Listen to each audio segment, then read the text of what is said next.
name is Pavi and I'm going to be playing the therapist, and this is Taryn Howe, and she's going to be playing the client.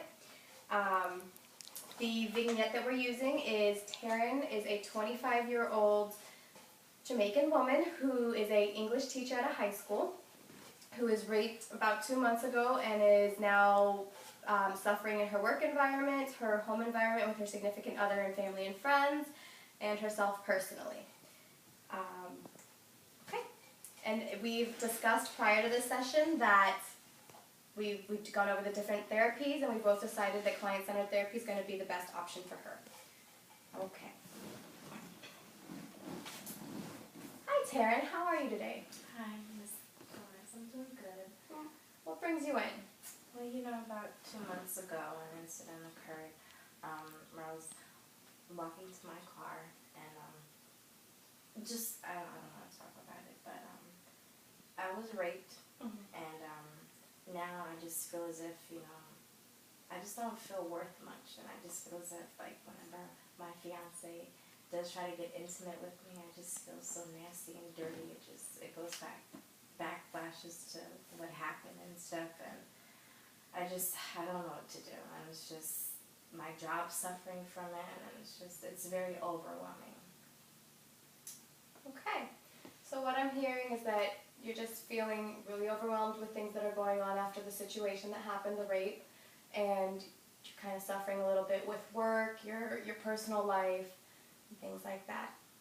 Yes. Okay. Yes, most definitely. Okay.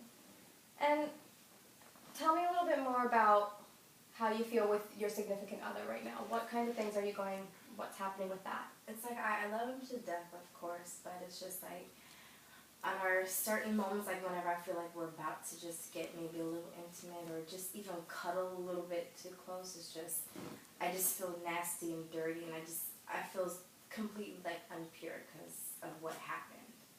Okay. And it's just, I don't know if that's like a natural feeling or something to have, but it's just like I really want to work through it because I don't, of course, want to lose him, and I don't want him to think it's him, but it's just, I feel like it's me. I feel worthless and nasty and disgusting.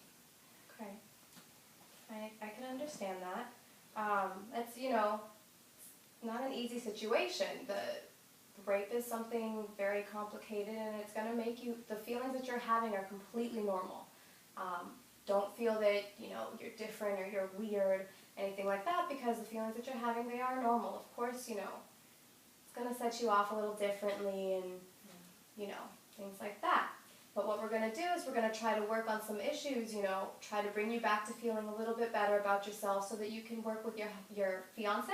Yes. And just kind of get back to that loving and good relationship to where you feel good about yourself so that you can be good with him as well. Okay? How does that sound? I would like that. Okay, good. Okay, well, we're kind of coming towards the end of the session, so we have about 5 minutes left. What kinds of things would you like to do with those last 5 minutes, For one, I would definitely just like to work on ways in which I can just help, just not feel the way I do feel, or at least when it comes to maybe my relationship, maybe you can work on towards that, just like the intimate part. If not, then things that I could do, other ways that I can cope with how to do my job duties at work, and just... Perfect. Okay, so you mentioned the word cope. How about these next 5 minutes, these last 5 minutes of our session, what we do is we write down a list of coping skills, okay? You tell me what kinds of things when you start to feel that anxious feeling or the stress, where you just kind of want to shut down, what kind of things are you doing now to help you cope? Well, I have been working out a lot more. Okay. I exercise a lot, a little bit more than I should though, just to try to keep things out of my head.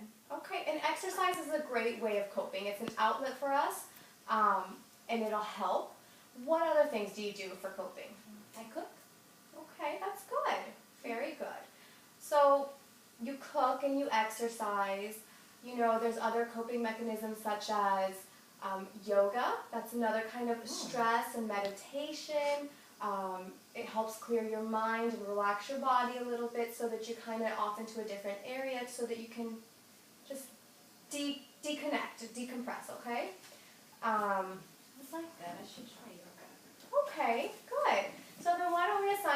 homework and, you know, you kind of look over some different coping mechanisms that you would like to try. And next time you come in, we'll go ahead and we'll look over that list so that we can see which ones are going to work for you and try a few of them out and go from there. How does that sound? I would like that. Thank you, Okay. Ms. Thomas. Thank you. You're very welcome.